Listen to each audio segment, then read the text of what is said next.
You've likely spent a good portion of your life performing a subtle, subconscious diagnostic on yourself and trying to figure out why you feel like a high-resolution photograph dropped into a world printed on low-grade newsprint.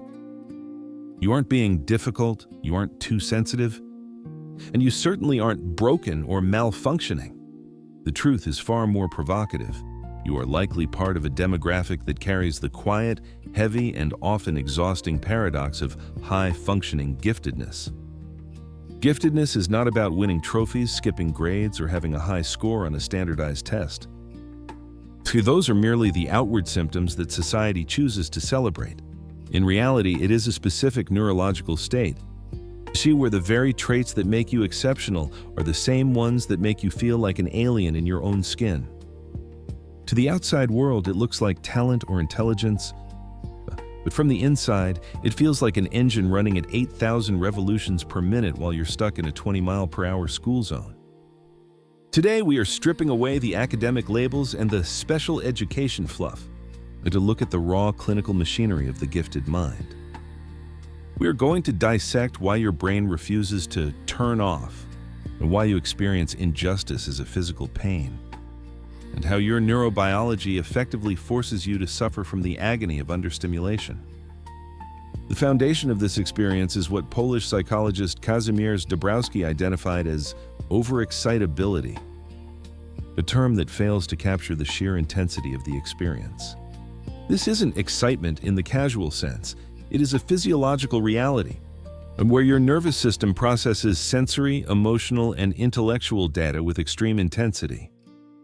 In a standard issue brain, the thalamus acts as a gatekeeper, filtering out 90% of the background noise, smells, and visual clutter to keep the conscious mind sane. In a gifted brain, that gate is permanently jammed open, and turning everyday life into an 8K IMAX experience that you never actually signed up for. Dabrowski outlined 5 specific areas of intensity, but the intellectual and emotional ones are where the curse truly begins to show its face. If you are the type of person who can be consumed by an idea for 3 days, forgetting to eat, sleep, or hydrate, that isn't a lack of discipline or an obsession. That is your intellectual overexcitability demanding total commitment from your prefrontal cortex until the pattern is fully decoded and the system is understood. The second marker of this high-resolution mind is a pathological, almost violent need to understand the why behind everything you encounter. While the average brain seeks cognitive closure, a quick, simple explanation that allows it to stop thinking and move on, your brain operates on a different frequency. You find it neurologically impossible to accept information at surface level because your neural network is hardwired to seek the source code of every system. You likely drove adults to the brink of insanity as a child, not because you were defiant, but because I said so was a biological insult to your intelligence. Cognitive researchers have found that gifted individuals have a heightened capacity for metacognition, which is the rare ability to monitor and evaluate your own thinking processes in real time. This is a powerful tool for solving complex problems, but it creates a high-resolution perfectionism that has nothing to do with being a neat freak. You see the massive, painful gap between the ideal in your mind and the actual product you produce. And that gap registers in your limbic system as a failure. Because your brain can simulate a 100% perfect outcome.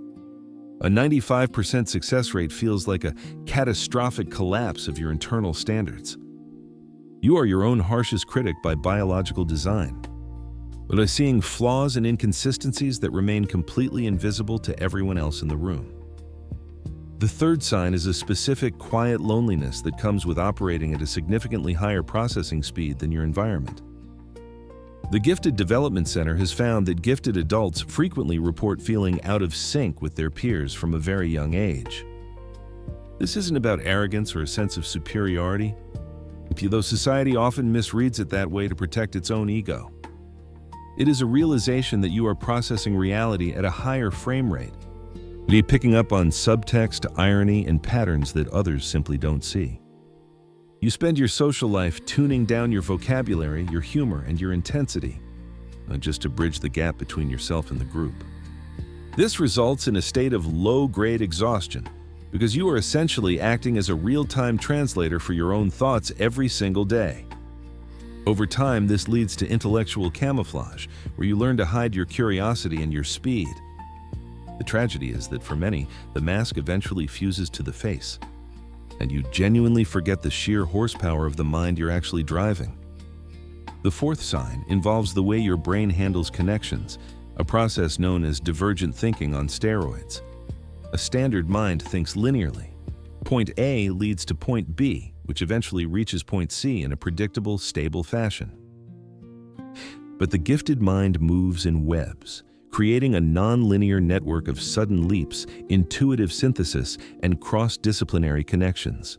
Neuroscience has shown that gifted individuals often have greater neural connectivity between brain regions that don't typically communicate. You draw links between a 14th century poem, a modern economic theory, and the way the person across from you is holding their coffee cup. To you, it's all one big interconnected system. To others, it looks like a series of random or chaotic jumps that they can't follow. This is also why you struggle with boredom, which for you is a state of physical discomfort rather than just a lack of things to do. Your prefrontal cortex requires high-level input to maintain its baseline. Without it, your brain begins to eat itself to stay stimulated. It generates its own input through worry, overthinking, or restlessness, effectively turning your own intelligence against you when the environment is too shallow. The fifth marker is a visceral, almost overwhelming sense of moral sensitivity that develops far earlier than in your peers. You don't just follow the rules or know right from wrong. You have a deep physical reaction to injustice and systemic unfairness.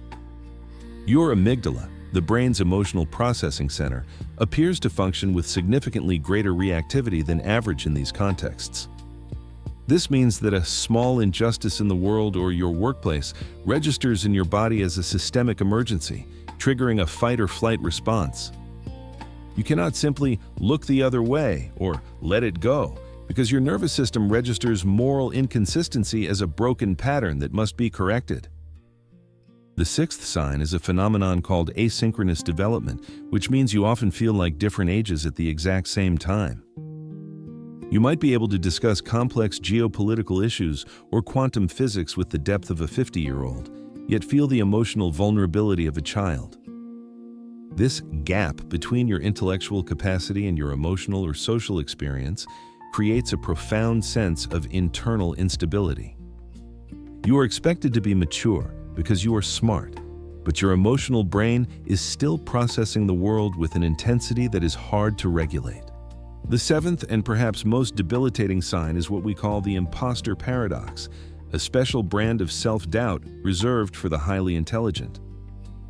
Because you are acutely aware of the vast, infinite amount of knowledge you don't possess, you assume you aren't actually that smart. You suffer from the Dunning-Kruger effect in reverse. Because complex things feel easy or obvious to you, you assume they must be easy for everyone else. You convince yourself that you are a fraud who has simply gotten lucky, despite the overwhelming mountain of evidence of your own capabilities. This is a direct result of having an internal benchmark that is set so high, no human being could ever consistently reach it without burning out. The eighth sign is the burdensome search for meaning, which often manifests as chronic existential depression. While others are satisfied with the day-to-day routine of work, eat, and sleep, you see, your mind is constantly zooming out to the macro level. You struggle to find satisfaction in surface-level goals because your brain is wired to seek a higher order or a deeper purpose in everything you do.